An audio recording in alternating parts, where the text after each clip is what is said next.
Hello welcome to everyone. मेरा नाम है अखिलेश गुप्ता और आप सभी का स्वागत है आज के इस नए वीडियो में। संस्कृत के अनफेवरेट सब्जेक्ट को फेवरेट सब्जेक्ट बनाने की इस सीरीज में आप सभी का मैं स्वागत करता हूं। आई होप आपने पिछले वाले वीडियो देखा होगा पार्ट 1। अगर जिन्होंने भी पिछले वाले वीडियो नहीं देखा होगा तो आई बटन और डिस्क्रिप्शन में लिंक दिया होगा, उसे चेकआउट जरूर कीजिएगा। उस वीडियो में हमने ये डिस्कशन किया था कि मैं खुश हूँ तुम नाराज हो, इस टाइप के ट्रांसलेशन का संस्कृत में अनुवादन कैसे करेंगे। उस टाइप के ट्रांसलेशन का संस्कृत अनुवादन करने से पहले हमें कुछ बेसिक चीजों का अध्ययन सबसे ज्यादा जरूरी है, जैसे कि पुरुष, वचन, लिंग, सूत्र, और उसके बाद में हम अनुवाद की तरफ बढ़ेंगे। आज की इस क्लास में हम संस्कृत में पुरुष का अध्ययन करने वाले हैं। संस्कृत में जो पुरुष होते हैं वो 3 प्रकार के होते हैं।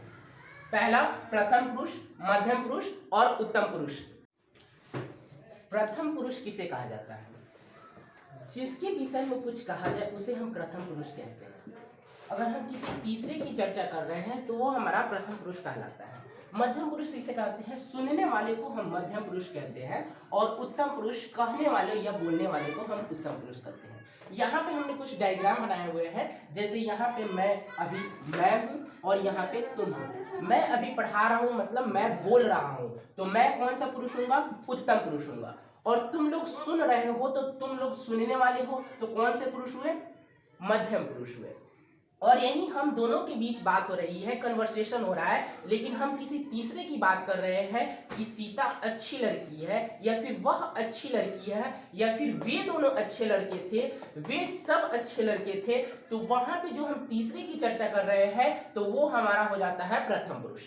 हमने 3 चीजें नोटिस किया। पहली बात कि अगर हम किसी तीसरे की चर्चा कर रहे हैं तो वो हमारा प्रथम पुरुष कहलाएगा, और सुनने वाले को मध्यम पुरुष कहलाएगा, और बोलने या फिर कहने वाले को हम उत्तम पुरुष कहते हैं। जैसे मैं अभी बोल रहा हूं और आप लोग सुन रहे हो तो मैं उत्तम पुरुष हुआ और आप लोग मध्यम पुरुष हुए। और यही हम किसी तीसरे की चर्चा करें, किसी तीसरे की बड़ाई या फिर बुराई करें तो वो हमारा प्रथम पुरुष कहलाता है। सबसे पहले ये समझने का हम प्रयास करेंगे कि प्रथम पुरुष, मध्यम पुरुष और उत्तम पुरुष की परिभाषा तो समझ लिए, लेकिन पुरुष का परिभाषा क्या होगा?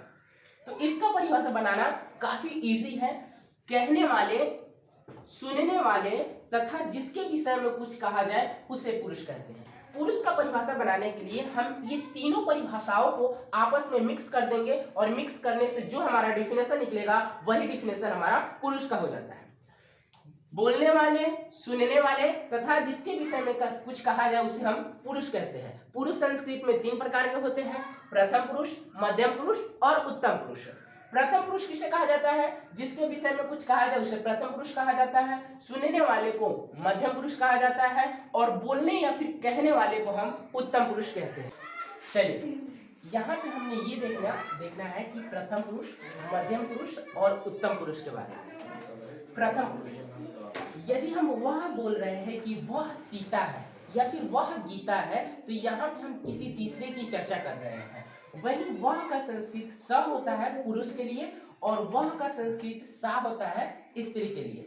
हमने इसे पिछले वाले वीडियो में भी डिस्कशन किया था कि वह का एक संस्कृत स होता है। यहाँ पे प्रथम पुरुष में वह का जो संस्कृत होता है स होता है पुरुष के लिए, और वह का एक और संस्कृत होता है सा जो स्त्री के लिए होता है। ये डिस्कशन हमने पिछले वाले क्लास में भी किया था कि वह का संस्कृत पुरुष के लिए स होता है, और वह का संस्कृत जो स्त्री होता है अर्थात लड़की के लिए वो सा होता है। और वे दोनों का संस्कृत तौ होता है, और वे लोग या फिर वे सब, ये दोनों का संस्कृत हमारा ते होता है। यहाँ पे मध्यम पुरुष में बात की जाए तो मध्यम पुरुष में तुम जो है हमारा मध्यम पुरुष होता है, और तुम का संस्कृत त्वम होता है, तुम दोनों का संस्कृत इवाम होता है, और तुम लोग या फिर तुम सब का संस्कृत हमारा युयम होता है। यहाँ पे उत्तम पुरुष में मैं का संस्कृत हमारा अहम होता है, और हम दोनों का संस्कृत अवाम होता है, हम लोग या फिर हम सब का संस्कृत वयम होता है। हमने ये जानने का प्रयास किया कि प्रथम पुरुष किसे कहा जाता है यदि किसी तीसरे की चर्चा की जाए, यानी जिसके विषय में कुछ कहा जाए उसे हम प्रथम पुरुष कहते हैं। जैसे कि वह अच्छी लड़की है, या फिर वे दोनों अच्छे लड़के हैं, या फिर वे लोग सब अच्छे लड़के थे। तो यहाँ पे कहीं ना कहीं मैं और आपके बीच चर्चा हो रही है, बात हो रही है, लेकिन बात जो चर्चा है किसी तीसरे की कर रहे हैं। यहाँ पे मध्यम पुरुष में बात की जाए तो मैं अभी बोल रहा हूँ, तुम सुन रहे हो, या फिर हो सकता है कि तुम दोनों सुन रहे हो, या फिर ये भी हो सकता है कि तुम लोग या फिर तुम सब सुन रहे हो। तो यहाँ पे वो हमारा मध्यम पुरुष कहलाता है। यहाँ पे मैं बोल रहा हूँ, हो सकता है कि मेरे साथ एक और टीचर आए और हम दोनों बोले, और टीचर आए और हम सब या फिर हम लोग बोले, तो वो हमारा उत्तम पुरुष कहलाता है। आप सभी के लिए आई होप आपको ये समझ में आया होगा। आप सभी के लिए कमेंट बॉक्स में कुछ क्वेश्चन दिए हुए हैं, तुम लोग का संस्कृत क्या होगा, और साथ ही ये भी बताना है कि ये कौन सा पुरुष है। हम दोनों का संस्कृत क्या होगा, और ये कौन सा पुरुष है, मैं का संस्कृत क्या होगा, और ये कौन सा पुरुष है, कमेंट बॉक्स में जरूर बताइएगा। और आने वाले नेक्स्ट क्लास में हम वचन क्या है, वचन कितने प्रकार के होते हैं, एक वचन, द्विवचन और बहुवचन किसे कहते हैं, इसके साथ साथ बालकः, बालको और बालका, ये वाला भी हम टॉपिक पढ़ने वाले हैं और कवर करने वाले हैं। आप सभी यहाँ तक बने रहें। आप सभी थैंक्स फॉर वॉचिंग। धन्यवाद।